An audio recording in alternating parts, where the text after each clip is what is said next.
que... Ze talde da, ez dago talde bat. Bueno, ni anaiakin, ze dugu anaia rebakea. Y es mi costilla, ¿no? O yo soy su costilla, como es. Bueno, no importa.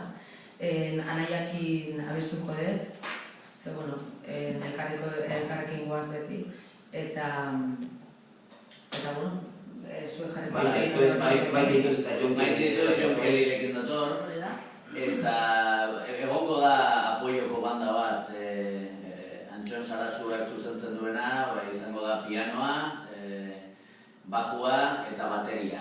Eta horiek daude apoio bezala, zenbait kantutan, ez kantu guztietan, eta ez jende guztiarekin, baina bai apoio bezala banda bat badago bai.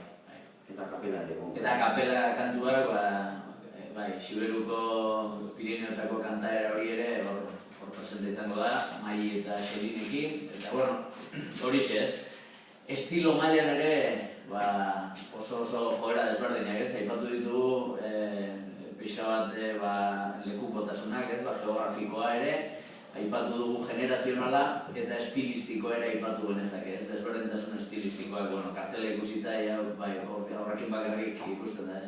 Trikitixa presente dago, neurri batean, pandereteren tradizio hori garai batekoa, bersolaritzaren aportazioa, estiloa, Anaia Arreba bezalako estiloa, denetak, ez?